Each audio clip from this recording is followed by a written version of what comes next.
I guess I have to make an admission. I've been juicing on all the previous episodes of GeekBeat. Orange juicing. Take that, Lance Armstrong. Microsoft's Surface tablet, the iPad mini, and cell phones now allowed in flight.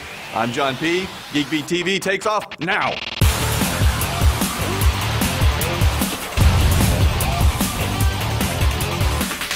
Today's episode of GeekBeat is brought to you by Carbonite. A couple weeks ago, Callie and I asked everyone to do a survey, and about 700 of you did it, so thank you very much. We learned some great stuff, but it also left us with a lot more questions. So we created an awesome new survey, only this time the results are public. We dubbed it the first annual Big Geek Survey, and although we just put it out yesterday, 500 people have already chimed in. You can take the survey at geekbeat.tv/geek survey, and when you're done, you'll see everyone's results. Speaking of results, I was fascinated by the comparison of Microsoft and Apple data from the survey. Only 4% of respondents said they love Microsoft, compared to 21% who love Apple. That doesn't seem so surprising, but where things get interesting is that 45% like Microsoft, compared to 24% with Apple. That means that 49% of geeks either like or love Microsoft compared to 45% who like or love Apple. But it gets better because only 6% said they despise Microsoft compared to triple that number despising Apple. Question is, will that in any way be reflected in the success of Microsoft's soon-to-be-released iPad competitor, the Surface tablet? They released pricing starting at $499 for an entry-level 32 gig version without the cover and integrated keyboard, or $599 for one with the cover. The 64 gig version with cover will run $699, and all of these variants are supposed to run the soon-to-be-released Windows 8 operating system. Well, at least the light version of it. Laptops and desktops will get a beefier version. Callie and I have yet to play with Microsoft's new OS, but I hear it's going to be great, and I'm looking forward to giving it a try. Mental note, we better ping them for a copy. Of course, Apple plans to allegedly launch the new iPad mini just days before Microsoft's launch. Frankly, if I were Microsoft, I'd move mine up and surprise them before minis come out, but hey, they didn't ask me.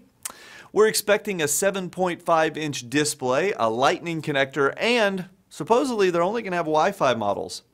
So are we going to see millions of these sold in the first few days? Remember, Steve Jobs famously said, "The reason we won't make a 7-inch tablet isn't because we don't want to hit a lower price point, it's because we think the screen is too small to express the software."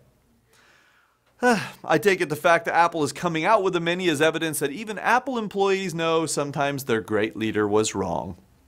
You know what else is wrong? Losing data. Captain! Data! No, Dave, not that data. Your hard-earned data like photos, videos, and documents. My brother just called yesterday and told me that lightning took out a bunch of network equipment at his house, including all of his backup drives. Luckily, his computers didn't get hit or he'd have been fried. Literally.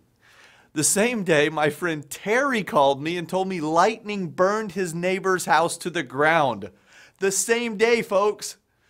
You got to get some off-site backup to augment local backups in case something happens to your home or office. So do yourself a favor and check out Carbonite.com. I really don't want any of you guys to experience the pain of realizing all is lost. So at least get a basic account and protect your most important files. And use the coupon code GeekBeat to get 2 extra free months. Okay, one more story today. As of this moment, Emirates Airlines said they now let passengers on A380 aircraft talk using their cell phones while in flight. The service somehow works with On Air, the company that provides their in-air Wi-Fi service.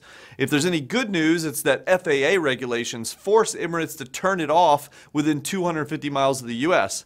But now that someone is doing it, it's probably just a matter of time before it spreads. What do you think? Wish you could use your cell phone while in flight? Personally, it sounds like a living hell to get stuck beside someone chatting away in what used to be my quiet little flying tube of silence. Speaking of travel, remember in 1 week, Jared Poland from FroKnowsPhoto.com and I will be broadcasting live from the PhotoPlus show in New York. We want to thank our friends at Drobo, SmugMug, Allen's Camera, and Sigma for the support in making this event happen. If you want to join us, check out FroKnowsPhoto.com for details on Jared's photo meetup. And if you'd like a free pass to the expo, just tweet me and I'll get you hooked up. One last thing, don't anybody tell Callie, and don't worry, she doesn't watch my shows, but I went down to Dallas and I took a special photo of the Walking Man, and I ordered her a very special metallic print from my SmugMug album. Keep an eye out for her reaction when it gets here. Hopefully she's going to like it. You can see the photo or even order one for yourself if you want in my SmugMug album at johnp.me.